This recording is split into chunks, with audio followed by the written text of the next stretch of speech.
সুবোধ ঘোষের লেখা বহুরূপী গল্প থেকে যে সমস্ত ছোট প্রশ্ন 1 মার্কের শর্ট কোশ্চেন রয়েছে সেগুলো আমরা আজকে আলোচনা করব।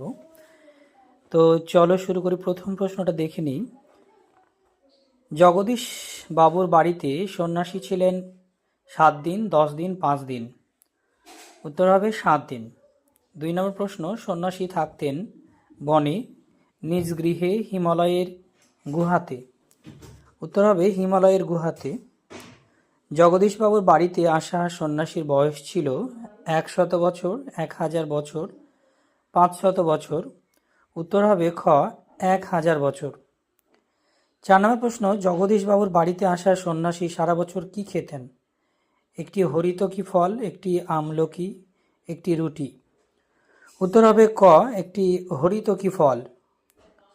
5 নম্বর প্রশ্ন, সন্ন্যাসীকে 100 টাকা ও সোনার বোল লাগানো খড়ম দেন হরিদার বন্ধুরা, হরিদা, জগদীশবাবু। উত্তর হবে গ জগদীশবাবু। হরিদার ঘরে কজন আড্ডা দিতেন? 3 জন, 4 জন, 5 জন। উত্তর হবে 4 জন, খ 4 জন। 7 নম্বর প্রশ্ন, খুব হয়েছে হরি কথাটি কার? বাস ড্রাইভার কাশীনাথের, বাস যাত্রীদের, হরিদার বন্ধুদের। উত্তর হবে ক বাস ড্রাইভার কাশীনাথের।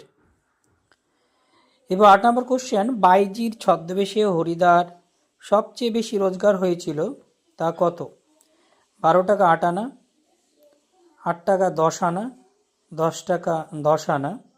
উত্তর হবে 8 টাকা 10 আনা, অর্থাৎ খ নাম্বার পয়েন্ট। এবার 9 নম্বর কোশ্চেন, কার লিচু বাগানে হরিদা পুলিশ সেজে ঢুকেছিলেন? দয়ালবাবুর, জগদীশবাবুর, হেডমাস্টার মশাইয়ের।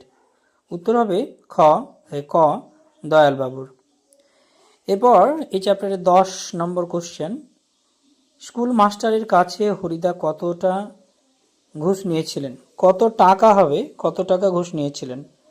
10 আনা, 8 আনা, 6 আনা। উত্তর হবে খ 8 আনা। এই ছিল গুরুত্বপূর্ণ 10টি শর্ট কোশ্চেন। তোমরা বিষয়বস্তুটা ভালো করে পড়ে নেবে এবং এই বহুরূপী গল্পের যে আলোচনা রয়েছে সেই আলোচনায় আমরা শর্ট কোশ্চেনগুলো একটু ভালোভাবে দেখলেই পেয়ে যেতে পারি।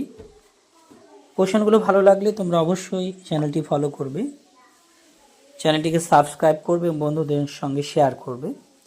ধন্যবাদ, থ্যাংক ইউ।